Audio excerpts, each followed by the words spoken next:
Climate Change's Class War blew me away when I first read it. It's a book that I'm sometimes hesitant to share with other people that I work with because of the way that it, talks about class, in particular the professional managerial class of which I am a part. Of Um, course.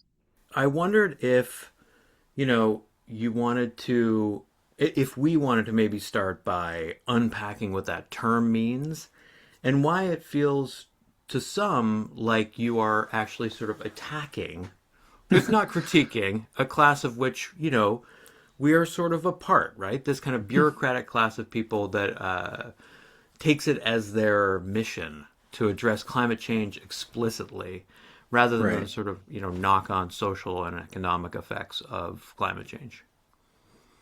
Right. As I say in the intro, I am trying to hopefully successfully channel a kind of tradition, I would say, in socialist politics, which is kind of polemics and polemical critiques of particular political tendencies. And I describe it as a kind of two-front polemical war. On the one hand, I'm obviously sort of attacking the more liberal, kind of technocratic and believe science type of Mm-hmm. professional class climate advocate. But also the one I'm more familiar with, which is what I call the anti-system radicals, which are very sort of radical and anti-capitalist, but also definitely coming out of these professional class milieus.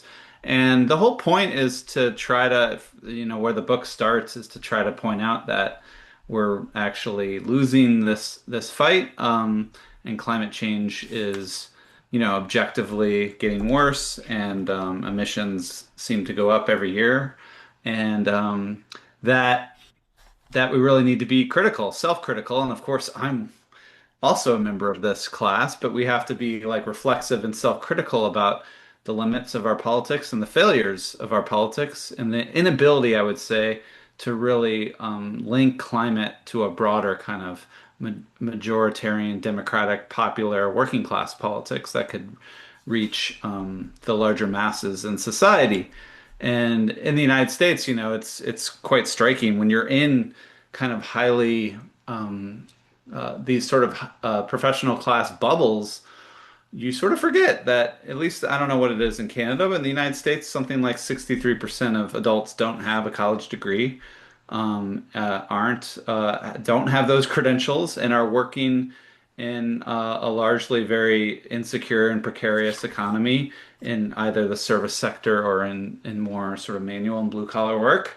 And therefore, I think we should really start our any kind of politics, but certainly climate politics, for how do you actually reach beyond these professional class milieus and reach the broader masses. And I think one of the reasons for the failure of climate politics is the inability to do that.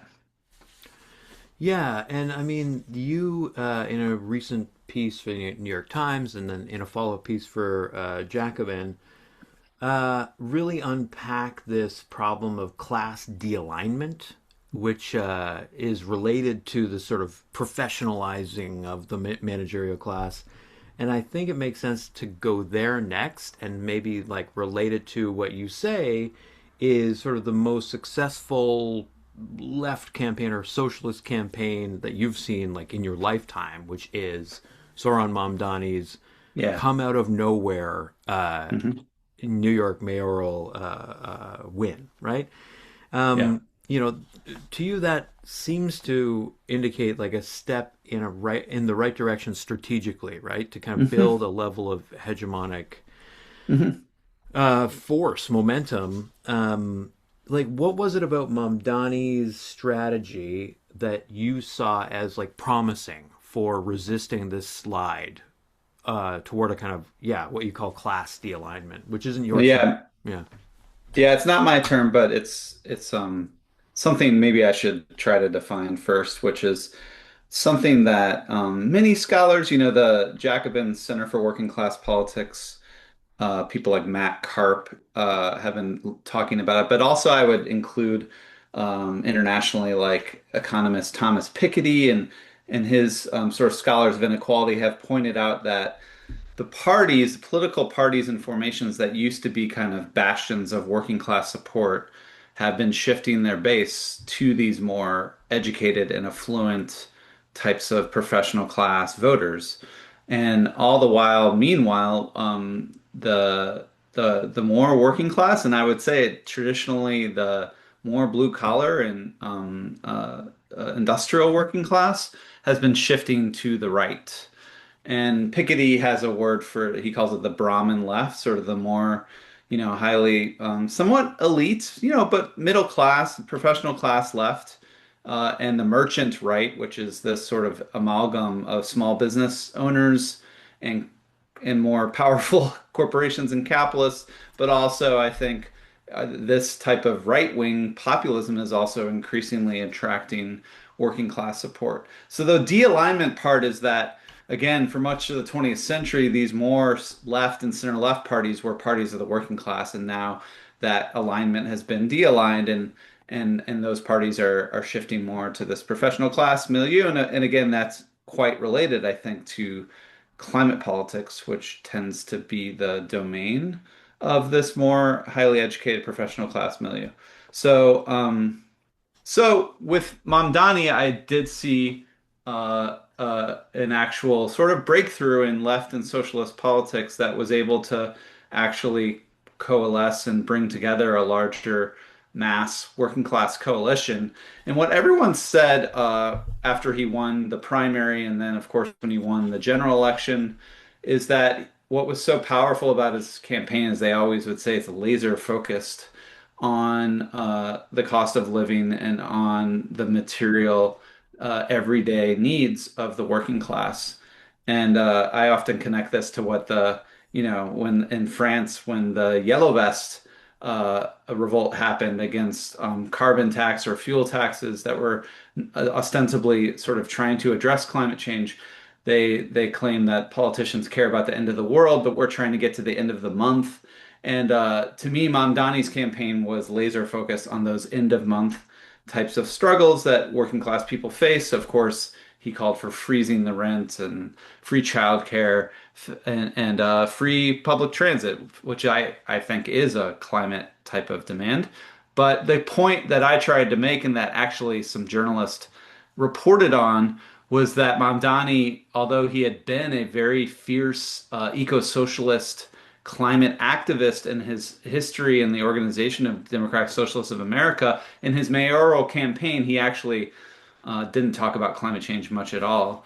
And again, I think part of the success and the power of his campaign was actually it's kind of minimalism. It's kind of laser focus on really those core end of month types of concerns that working people face, which, by the way, his campaign actually exploded when after the 2024 election and when Donald Trump won back power and I would add won the popular vote, which he had never done before, which was shocking to a lot of people. And Mamdani went through the streets of New York City with a microphone and just started asking people in working class neighborhoods why they voted for Trump, because that was one of the most striking things was that Trump actually made huge gains with working class voters in 2024 in particular. And so Mamdani goes around and asks people, why'd you vote for Trump? And that all of them to a person were like, because stuff costs too much because of rent, because of inflation, because of energy, and all these kind of end of month types of struggles. So I actually think that viral video, I think it informed his subsequent campaign to be like, the left, we care about a lot of issues. We have a real passion for a whole multiplicity of issues. But there's something powerful, I think, about trying to really appeal to a larger coalition by really focusing on a set of issues that are really like urgent and really material and really felt by people in their everyday lives.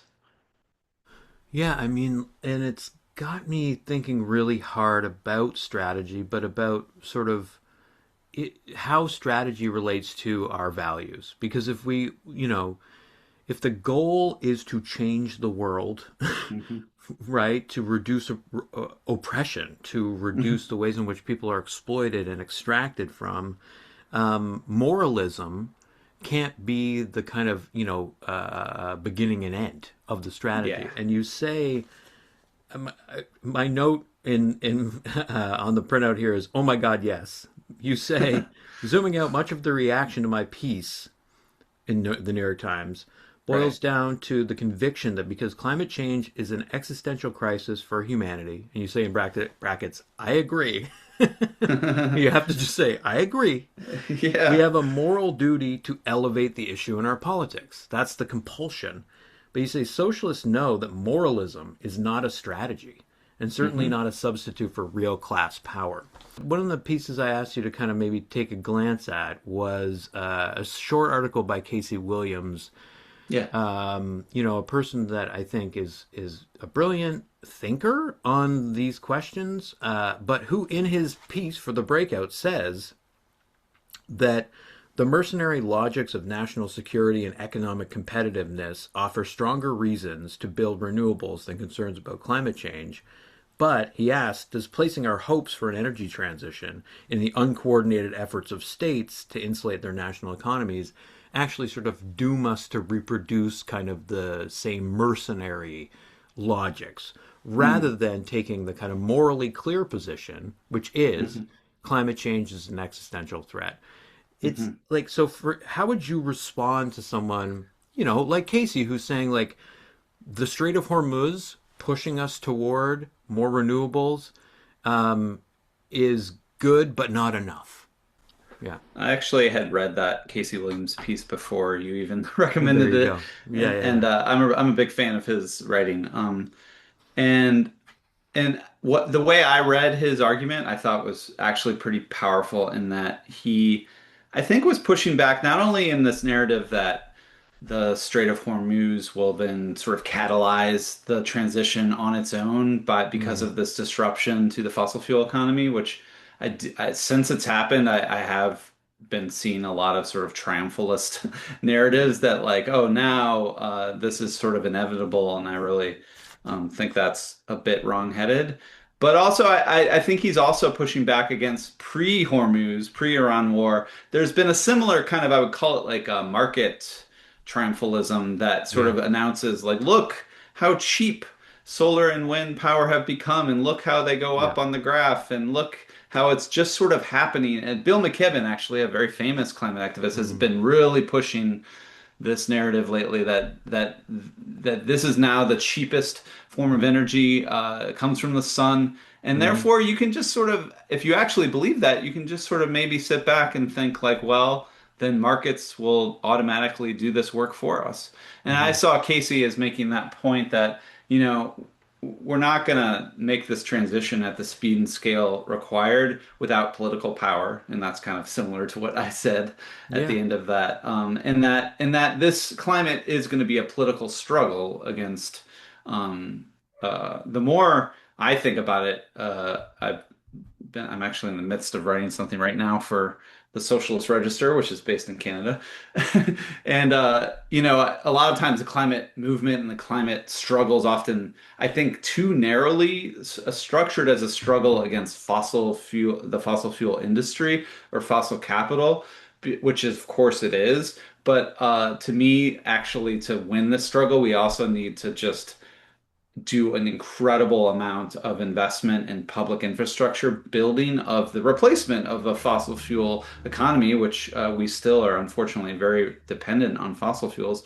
And all Mm, that investment in public energy is not, we could expropriate the fossil fuel industry tomorrow and we would not have marshaled all that public investment. That's going to require, I would say, taking on not just the fossil fuel industry, but the rich and wealthy and the capitalist class more broadly, because it's going to require a massive sort of redistributionist types of program to tax the rich and redistribute wealth in ways that can channel funding to this large scale public mm. investment program.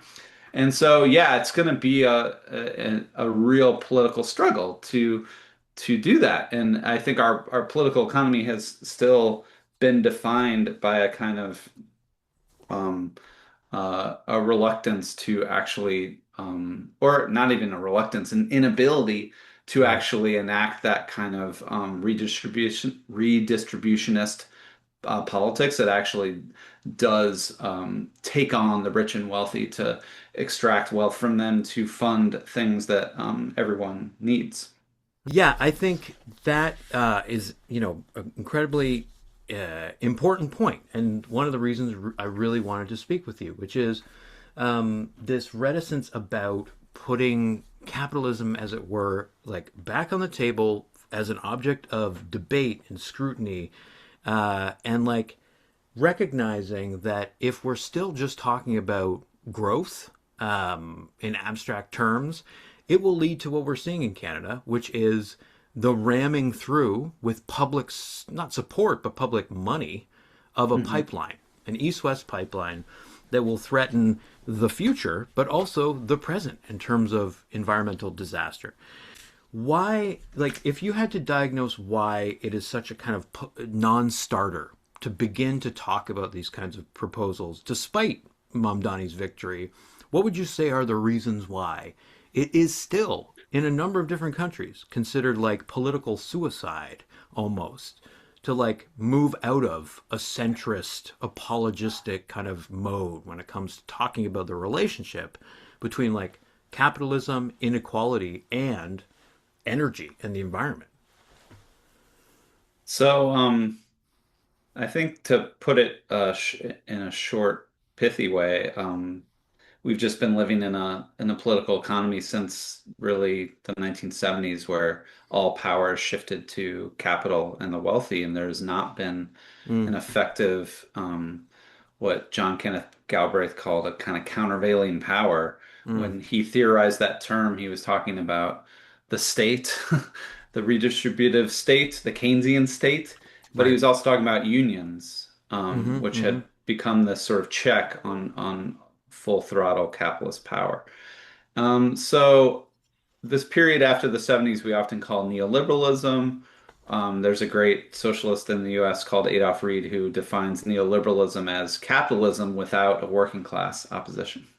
Mm, And that's kind of really shapes the analysis of my book is that really the only kind of if we believe that solving climate change is ultimately really about eroding the power of capital and taking control over huge aspects of investment and production, then the only historical example we have of mass erosion of the power of capital, I would say, is in the early to mid 20th century, where working class forms of organization, both in political parties and unions, were able to build this kind of really massive institutional power that really did check the power of capital on a societal scale. So mm-hmm. uh, basically, again, we might be wrong, but my wager is that the only way we can actually um, return to a type of politics that can check that power is by rebuilding working class types of organization. They don't have to look exactly the same like the unions and parties of the mid 20th century, but those are just good examples of like where you actually have this kind of organized power that can actually really actually do damage Yeah. to the elites and force them to actually answer to a set of demands. And then we see little flashes of this. I often point out that when the United Auto Workers went on strike, they did this really, I think, brilliant kind of strategic, what they called the stand-up strike in 2023, when they were shutting down very specific factories and the big three automakers kind of supply chain networks to kind of, again, use the power of workers to go on strike and shut down forms of production. At one point it was reported that General Motors was losing $800 million from this strike, right? Hmm. So that is real power, and that's the kind of power that again was wielded on a much more regular level in the mid 20th century. And it actually would bring capital to heel because they obviously need the workers to do the work. But if you look at strike activity, it basically falls off a cliff after 1980. And so that power, it's almost like a working class has sort of forgotten that they have this power. And you've seen Mm. fits and starts of rediscovering it. And I think there was a period after COVID where the labor market was incredibly tight and there was a whole lot of leverage to be had. I don't think we still have a long way to go to rebuild that power. And particularly, it can't just be, in my mind, just unions and workplace action and strikes like this. You do need also a kind of political movement that I think Mamdani does represent, and hopefully others at a larger scale. But Hmm. to me, and and again, for me, like working class organization at the political level really does require what socialists often refer to as kind of mass politics, like, Mm. building mass majoritarian support for your agenda, for your program, and so that's the way I see ahead. But if we don't build that kind of power, there's no reason for capital to give us anything, right? And they are doing great. A good friend of Hmm. mine who worked under the Canadian Socialist Leo Panage is Stephen Marr, and he's been hammering this home that in his writing recently that capital is actually doing really well. Profits are up and have been very high, particularly after COVID, but throughout the neoliberal period has been really about the restoration of profitability for capital. And so one of the things I think is powerful about a Marxist political economy analysis is actually it shows that when capital is doing well, it actually it's at the expense That's right. of the working class and of the planet and of all of us, right? And so there's I think that we need to kind of revive that kind of analysis of society that sees our society as divided between a small minority of capitalists who are able to live off their ownership of assets, and then the larger majority of us who can only live if we work every day and exchange our labor for a wage or salary. And the problem is that that working class is often divided and against itself and in a whole sort of different ways. And we have to sort of build a politics that can unite that class through solidarity and so forth. So,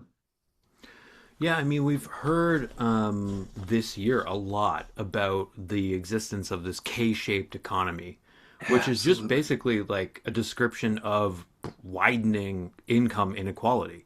And the Yeah. fact that, like, if you want to like actually drill down and figure out like what's supporting the economy, as it were, it's largely the spending of the affluent classes that is sort of buoying the economy, and like the infusion of enormous amounts of investment capital in bubbles like AI. And I guess I wanted to maybe relate this to the chapter from Climate Change's Class War that maybe stayed with me the most, which was the chapter on carbon guilt, where Hmm. you talk about like revolutionary austerity and degrowth as Hmm. really in some ways kind of wrong-headed. Like Hmm. why is it wrong, especially in the context of a K-shaped economy? Why is it against solidarity to make people feel bad for like, having to commute long distances to work or wanting to Right. fly on vacation or these kinds of things? Yeah, there's a number of angles. I mean, one of my sort of bugbears in the book is that we often think about the responsibility for climate change purely in terms of consumption and lifestyle. And even, you can do a kind of Thomas Piketty analysis and say, look, it's the rich who have a higher carbon footprint than the poor. But I think that whole framework really misdiagnoses the actual responsibility because you can have a owner of a capitalist chemical company who spends 8 to 12 hours a day sort of managing a global network of chemical factories that belch out millions of tons of, and that person's role as an owner and investor in that form of capital is having way more climate impact than what they do in their lifestyle or consumption. And in fact, they could be a vegetarian, they could be Mm, have a very low personal carbon footprint, but we would never deny that they have just this outsized, hmm. huge negative impact on the climate in their role as owners and investors.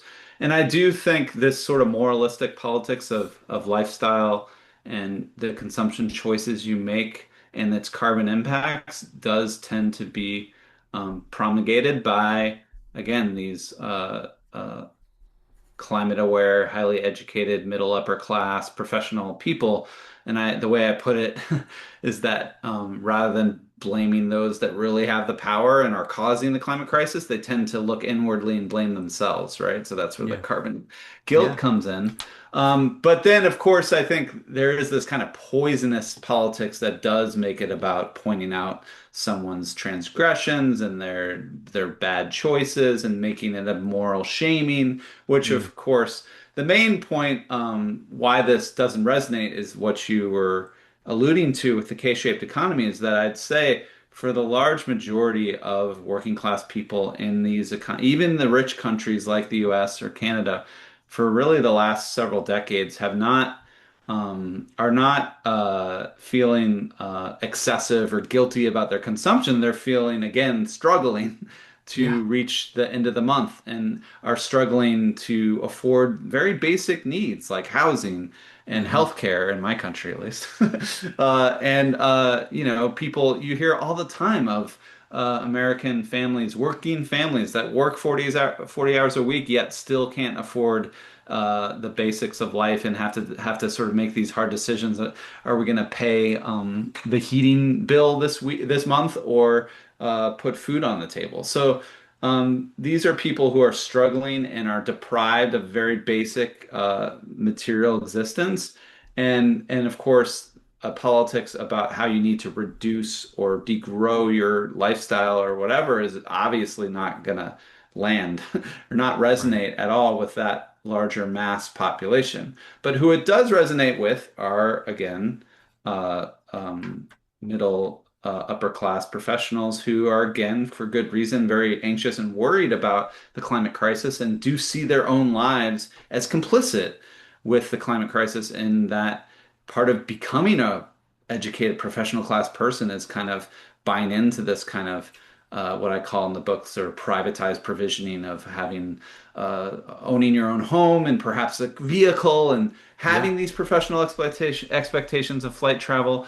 And so these people are stuck in this kind of privatized consumption economy, feel bad about it, and then turn to kind of blame those practices as opposed to the larger structures of ownership and power and profit that really are driving, I would argue, the climate crisis, and not whether or not um, your colleague goes and visits his grandparents on a plane, right?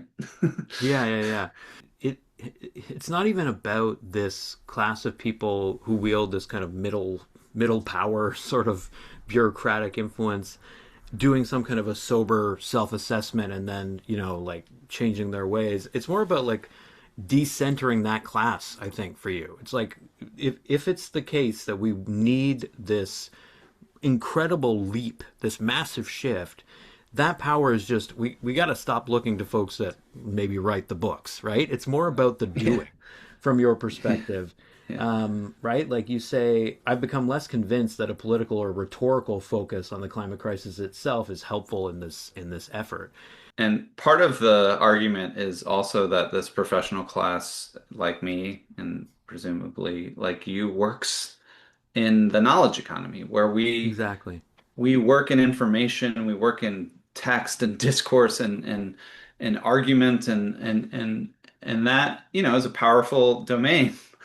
But one thing I want to make clear is that actually climate change is a very material problem. It's about our very material sort of industrial infrastructure systems that need to Mm-hmm. be transformed in a very dramatic way. And that means like, yeah, exactly. Like there has to be a lot of doing to transform that. Yeah. And the types of workers that we need on board for that kind of doing are like electricians and welders and Yeah. carpenters and people that are going to build new um, electricity generation systems, new transmission lines, new public transit systems, new public housing. Like all this, we do have to really build entirely new infrastructures. And unfortunately, those types of more blue collar workers who do work with their hands, not their heads, and they're the very workers that are actually shifting to the right in this class de-alignment way. I Mm-hmm. often cite this really good essay in Jacobin about the Danish politics and how it was back in 2022 when the right had made some gains in their elections. And they were pointing out that a lot of the shift to the right was happening in the wind energy geographies, Yeah. where a lot of wind energy workers live and work. And of course, for a climate person, you would think that wind energy, green energy workers like that, they would be the most obvious workers to get behind a kind of climate politics and left sort of green transition politics, but the wind energy workers were shifting to the right. And Yeah. so if we can't win over the wind energy workers, we're certainly not going to win over the larger set of blue collar workers that we need to kind of Hmm. just in general stave off the class D alignment that I mentioned before, but also really be on board for this. Again, I think what has to was going to have to be a kind of mass investment program that really is about restructuring our infrastructure. And that's why I know it's become a little poison politically, but I did love the Green New Deal idea because I do think we don't really have many historical examples of that scale of infrastructure building than the original New Deal, which was Hmm. building Mm-hmm. built by the way, building totally new electricity systems and electrifying much of the rural areas Right. that had no electricity, but also building things like schools and libraries and pools, like what Green New Deal people talked about, like low carbon or public luxury. Like we actually Mm-hmm. Mm-hmm. need to sort of reorient our infrastructure around kind of public goods and public luxury.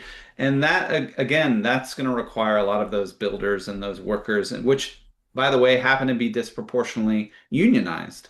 Mm-hmm. And but when you bring this up in the U.S. And you bring up the building trades in particular, you often are sometimes shut down because people will point out, well, these workers are the most conservative and they're often aligned with the fossil fuel industry Mm-hmm. and all this kind of problem. Um, and I would point out that that might be because a lot of climate activism traditionally has been about antagonizing and shutting down the types Right. of fossil fuel infrastructures that those workers, for better or worse, sort of rely on and have good union jobs associated with. But again, if our politics were also not just about shutting down and blocking the bad fossil fuel stuff, but also about building up and creating these new kind of public infrastructures of low carbon luxury, like then the building trades workers would, you would hope, sort of see more obvious alignment and coalition with that kind of politics. And again, that's just getting those workers and those unions behind that kind of agenda. That's still, we shouldn't overstate. This is not the majority of the working class are these more blue collar industrial building types of workers. Mm-hmm. We also need an agenda that can appeal to the larger majority of working class people that work in the service sector and work in sort of more the precarious knowledge economy and are exploited like everyone else. But but yeah, I do think that there is a lot of doing that needs to happen, a lot of work that needs to happen, and a lot of activity. If we want to look to Carbon Brief, they're talking about, $100 billion growth in the green economy, or like projections for 25 million jobs. That is compelling, but I wonder who it compels and how people translate that into action. You cite data in the Jacobin piece that I've mentioned a few times that shows that, as you say, 56% of Americans do not think climate change will harm them personally. Generally speaking, the data shows that people are just not connected in an everyday way to it. Your prescription, and it's a risky proposition, is that we just don't link climate to these initiatives, right? To these infrastructure build out projects and programs. I guess I want to circle back to this in relationship to what you just said around the New Deal, because there's a real hesitation in Canada around like there's a fear, I would say, even of citing and sort of recycling some of these historical precedents. Like we pick and choose, right? Seth Klein has a book called A Good War, which claims that Hmm. if we just bring back a discussion of World War II and the kinds of mobilization that happened then, we can demonstrate to people that it's possible to do that again. That would be kind of my question: is like, do we get also kind of too in love, too enamored by these historical precedents and ignore to our detriment the ways in which like those movements also had to overcome enormous opposition?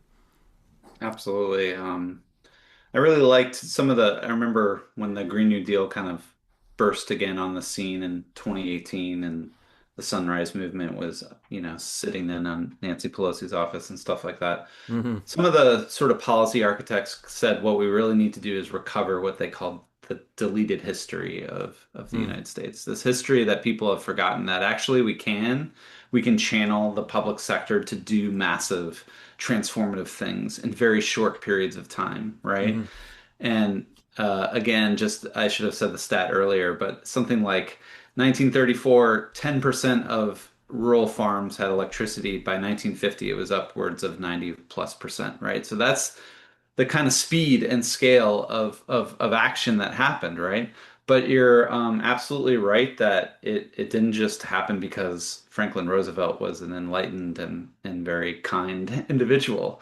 There was enormous resistance to that agenda in the capitalist class. If you Google something called the business plot of FDR, there was an effort to literally coup FDR and overthrow the government and install a regime that would go away from this kind of, again, highly redistributionist, I would even call it pro working class type of agenda. So there were real forces that were against it.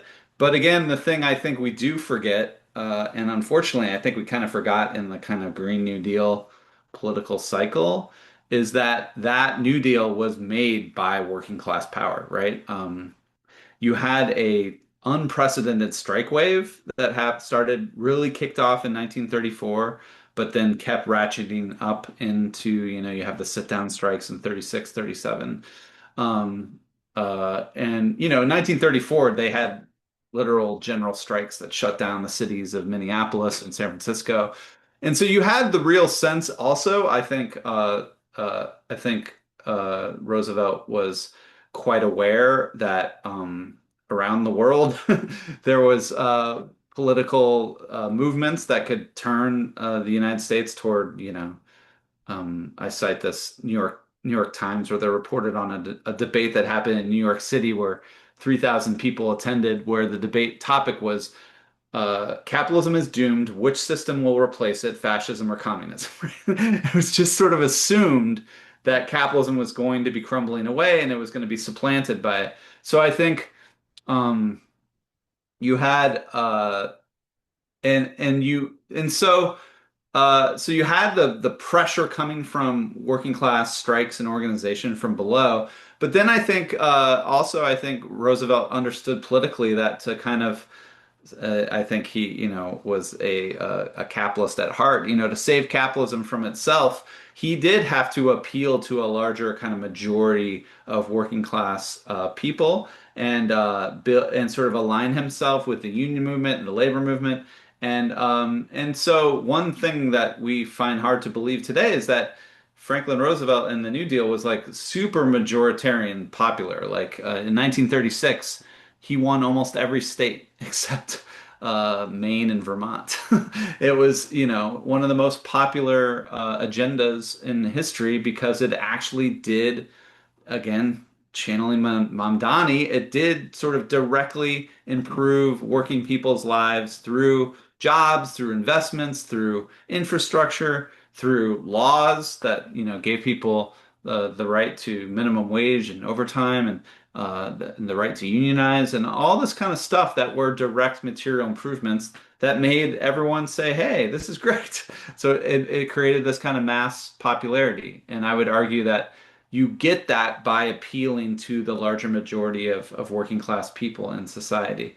And so that that I think is where the Green New Deal sort of failed was it never quite figured out how to actually reach that larger majoritarian working class. And then by the time you get to Biden, um, you know, I think the Green New Deal movement, the Sunrise Movement, had a hand in pushing the Biden administration toward this, I would say, away from this highly neoliberal carbon pricing.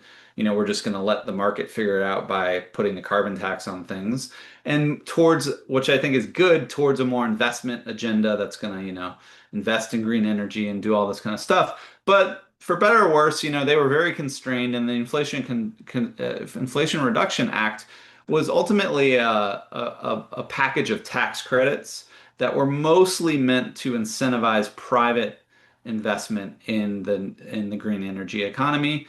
And there was a recent study that came out that I cited in the New York Times piece that showed that when you survey communities where these investments took place, the people did not associate these investments with any kind of political project or any kind of political brand or political label. And they often just associated it with whatever private firm was investing. I live in Syracuse, and we're getting a huge investment from Micron, the chip manufacturer, and this was out of the Bidenomics sort of CHIPS and Science Act, not necessarily a green investment, but still a huge investment that's going to bring, some estimates say, 50,000 jobs to a very depressed, deindustrialized, very impoverished city. And no one talked about it like a Biden program, like they used to talk about, all the New Deal projects like had FDR's face on them and had this iconography of sort of public good and public sector. But this people just talk about it as the Micron investment, right? The Micron this, Micron that. And so there was no explicit politicization of this program and of these investments to try to actually try to tell people that if you see good stuff happening from this, it's because of politics. It's because of a political movement and agenda. And I think it ultimately was sort of leftover neoliberalism that basically thinks, well, as John Kerry said during the Biden years, government doesn't have the money to do any of this. We need to channel private capital. Private capital is the only they only are the ones that have the money to solve climate change. Government's broke, basically. So this kind of austerity assumed into that. While to be fair, like to be clear, the Inflation Reduction Act was showering public money on the private sector, like in that, and Yeah. that's not good. No, I mean, there's a ton there and so many different directions we could kind of take that. I think like in your recent writing, there's almost like this kind of mourning of the fact that inevitably you've seen a rollback of the most important climate legislation the United States has ever passed, almost inevitably because of this sort of election cycle and polarization. It's a deeply inconvenient thing to have to reckon with that fact that so Yeah. quickly and these things can be eroded because of politics. And yet you say like so often as you put it, like the reliance on numbers appeals to scientific objectivity means that people like Bill McKibben and others are trying to stake out what is not political in the climate Mm. struggle. Like it is about politics, but then the thing that came to mind when you were just speaking is the fact that you know you can defeat your own cause through this kind of like internal moralism that says you have to center the agenda rather than trying to think about what will actually get you to the finish line, which bringing people on board, trying to build these mass coalitions, however messy it may be, right? That yeah, the fact that in some sense like you can very quickly make yourself a target if you're not very calculated about the kind of initial rollout of these policies, especially Hmm. because like Yeah. any policy is going to have a diversity of different reactions and responses, and not being ready for that backlash, being caught on your back foot, can actually doom climate action from the start. And you're seeing Yeah. like across the board climate funding being cut in Canada, I think because of a lack of that kind of forward thinking planning about like, yeah, guess what? People don't like being taxed. And so if you make a consumer carbon tax and let polluters off the hook, you failed Yeah. to understand the ramifications of the policies that you were trying to enact. Yes. Yeah. I used to Um, say we should not tax molecules, we should tax the rich. I wanted to create bumper stickers with that, but it never worked out. yeah, I mean, like, and so I think like the value of interventions like yours is that it is about trying to kind of, yeah, on some level, make capitalism the culprit and remind people that like the ultimate goal is to, as you put it, erode the power of capital. And you're moving away from, I think, kind of asking the wrong questions about what it will take to, provide folks with a lower cost of living, and so on, right? And I guess the last question I had was around this, still like it feels like we are stuck a little bit in the discourse of degrowth. Like I myself am a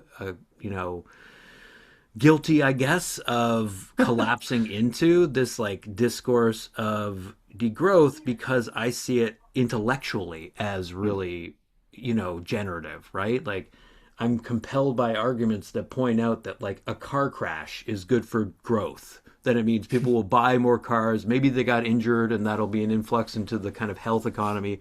Like, there's something compelling about that sort of aha moment, right, for people that are engaging with the possibility of degrowth.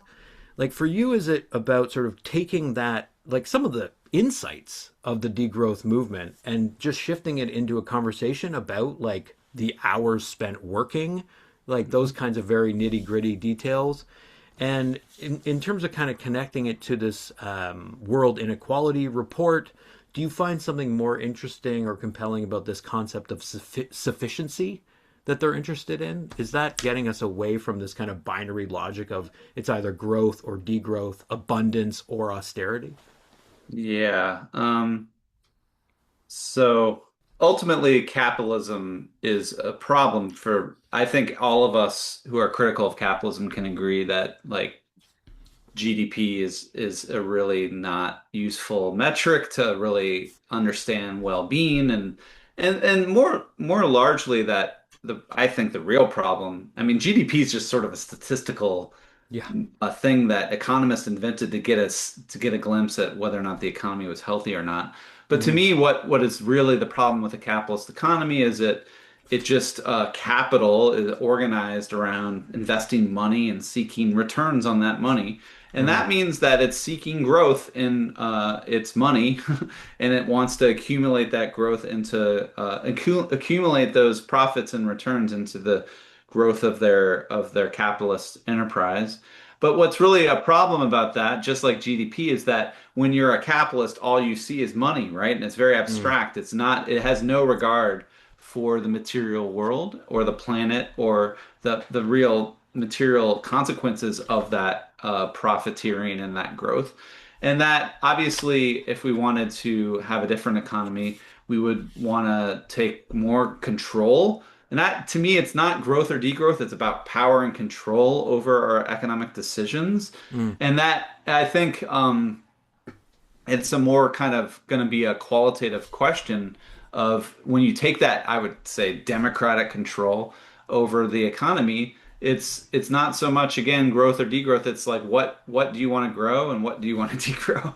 It's Yeah. a qualitative question because you, I think when you start, I've had a lot of debates with degrowth people, and when you start to talk to them, they always agree. Yes, I actually we do need to grow these things like clean energy and public Hmm. housing, public transit, and we need to degrow the bad stuff like the fossil fuels and the military and all this stuff.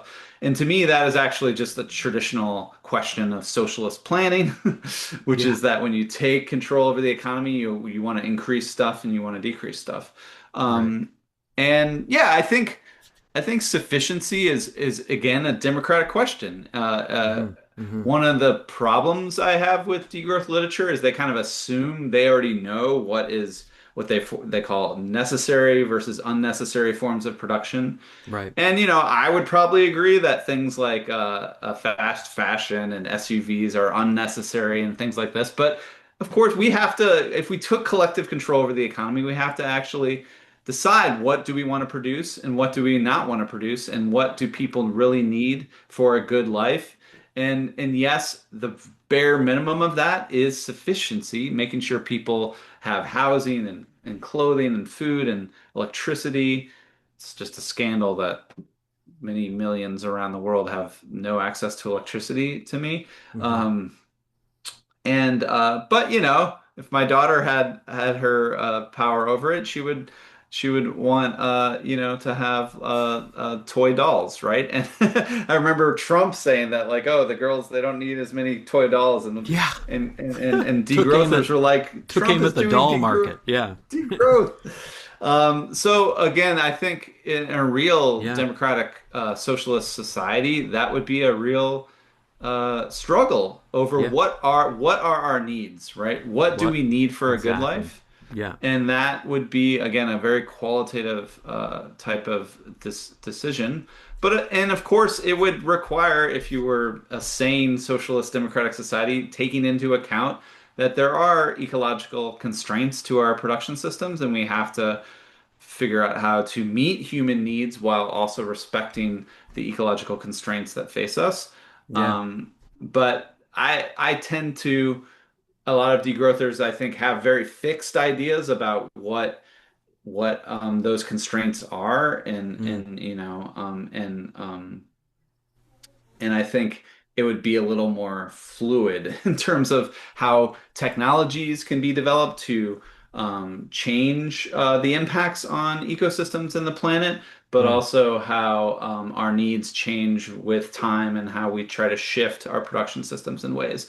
And you brought it up earlier, but I do think the question of meat Yeah. and I uh, was going to bring this and up again. Yeah. livestock like I'm as people will complain about, I'm generally pretty pro technology and see like that if we unleash technology from capital and from just producing technologies that are profitable, we could do so much cool stuff and we Right. would be we would have so much more power over technology. I mean, Mike But Davis kind of argued the same thing at times, right? I think often about Mike Davis on the question of technology. Like, we could yeah, I mean, I have think it's just universal standard Marxism. vaccines and these kinds I of th things, right? Exactly. I think Yeah. it should be, I think, standard Marxism that Right. socialism would be about unleashing the power of technology. Yeah. But I will say that it's a bit of a pickle and it's a bit of a No doubt. conundrum to figure out how to deal with a unquestionably, I think, unfortunately, if you're into mass politics and Democrat humans like meat, they do. And as much as we want to moralize them into not liking it, we're not going to win. Right. But also, the meat industry, the livestock industry, is by far, to me, one of the most impactful environmental disasters. No question. Not just climate, but deforestation and land Deforestation. use and all. It's a disaster. So, of course, there's a lot of techno optimists that are very excited about lab meat and these sorts of Yeah. things, and maybe, but I think that does, and the Piketty stuff Mm. is it does sort of broach what I think would be a very difficult democratic debate and For discussion sure. over how much meat do we need Yeah. and what is a reasonable sustainable food system and how much meat does that involve? And so Hmm. that, and again, I don't want to assume what that is. I would hope we'd live in a world where we can collectively make those decisions on Yeah. sound ecological basis.